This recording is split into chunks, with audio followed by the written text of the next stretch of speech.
Oke. Halo. Jadi pada video kali ini saya akan mengajarkan untuk apa ya? Ya, mengira-ngira lah, mengira-ngira apakah buyback dari satu emiten sudah selesai atau belum. Nah, sebelum itu, sebentar saya buka ini dulu. Sebelum itu, seperti kita tahu bahwa beberapa waktu yang lalu itu beberapa perusahaan di Bursa Efek Indonesia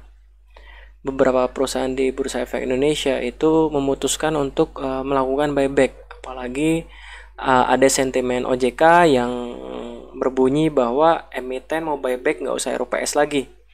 Nah, jadi hal itu tentu diresponi positif oleh beberapa emiten.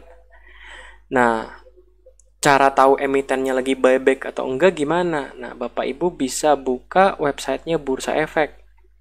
Jadi website Bursa Efek, di sini di atas keterbukaan informasi, perusahaan tercatat, lalu pilih bagian keterbukaan informasi. Nah, setelah keterbukaan informasi, Bapak Ibu misalkan sebenarnya bisa ketik aja, nggak usah masukin sahamnya, ketik kata kuncinya buyback. Nah, cari, atau Bapak Ibu mau cari spesifik, kira-kira saham BRI buyback enggak ya? Nah, ini bisa dilihat di sini. Misalkan saya contoh saham Bank BRI. Bank BRI, kita cari prospektus buybacknya. Ini prospektus buybacknya. Laporan, informasi, fakta material, rencana perseroan untuk melakukan pembelian saham. Untuk pembelian saham kembali pasar yang fluktuatif. Nah, nanti dapatlah prospektusnya ini. Sama ini. Nah, sama. Di sini kita tahu detailnya. Detailnya pembelian kembali saham Persero dilakukan dengan jumlah sebanyak-banyaknya sebesar 3 triliun secara bertahap dari 13 Maret sampai 12 Juni. Dengan jumlah saham yang dibeli kembali tidak akan melebihi 20% dari jumlah modal disetor.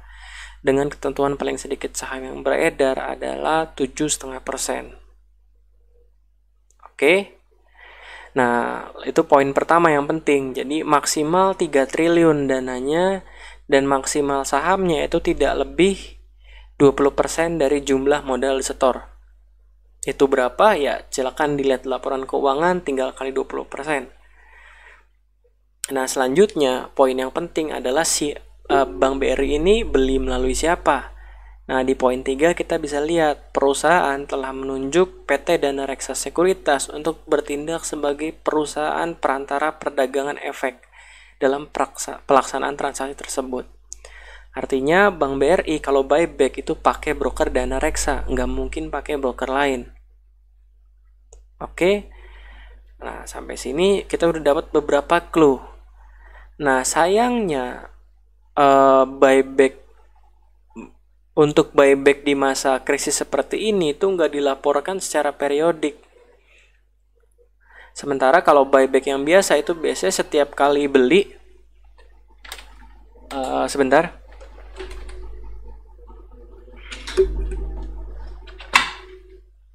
Kalau buyback yang biasa itu setiap kali beli perusahaannya itu harus lapor.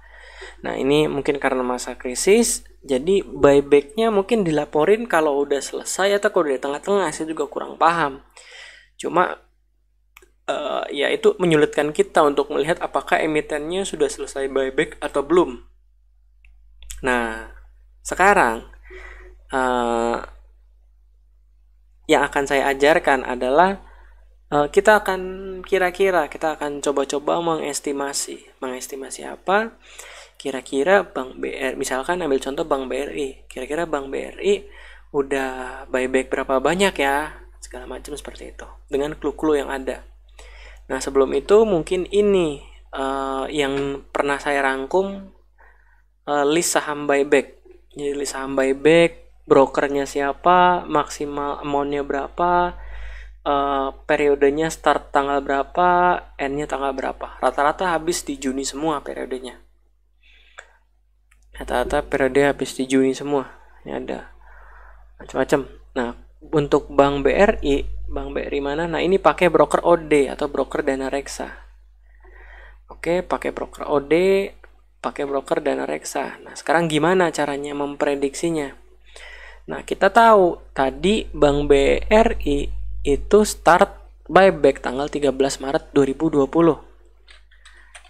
Nah, start buyback itu bukan berarti tanggal 13 langsung buyback, tapi periodenya. Jadi bisa tanggal 13 beli, 14 enggak, 14 beli, 15 enggak, itu terserah mereka. Terserah mereka. Nah, di sini saya cuma mau ngajarin aja cara untuk mengestimasi, mengkira-kirakan. Yang pasti ini tidak akurat. Ini tidak akurat, tapi secara tidak langsung ini memberi gambaran lah gimana Bank BRI apa sudah buyback atau belum, dan kalau udah berapa. Nah, pertama kita tahu Bank BRI 13 Maret kodenya OD. Berarti kita cek di IPOTS ini Bank BRI 13 Maret 2020 sampai 424. 424 kita show. Nah, ini kita rubah dulu ke domestik karena Bank BRI itu kan domestik, bank investor lokal. Oke, kalau udah kita show. Nah, kita show, kita lihat broker OD itu udah beli berapa banyak. Broker OD udah beli berapa banyak. Kalau Bapak Ibu lihat di sini, nah ini broker OD cuma baru beli 1,1 juta lot atau 333 miliar rupiah. Jadi di sini saya mengasumsikan semua pembelian OD itu adalah Bank BRI. Tentu ini cuma estimasi, belum tentu benar. Cuma kalau misalkan OD-nya kelihatan signifikan sendiri, beli paling banyak, nah itu bisa jadi indikasi kalau dia buyback. Kalau sekarang sih ya mungkin ini OD-nya masih campur, OD retail, OD Bank BRI. Tapi mau OD-nya siapapun, yang pasti Bank BRI belum selesai buyback-nya. Kenapa? Karena transaksi OD-nya cuma 330 miliar. Mau 330 miliar punya Bank BRI semua, mau bukan punya Bank BRI semua, mau setengah Bank BRI setengah punya retail, yang pasti buyback Bank BRI belum selesai. Seperti itu. Nah, sekarang kita coba buka saham lain. Kita coba cari saham lain, misalkan saham Raja ya, atau yang ada di sini aja biar gampang. Yang gampang, misalkan Power. Power ini pakai broker PD. Startnya 16 Maret. Nah, kita lihat Power 16 Maret 24 pakai broker PD.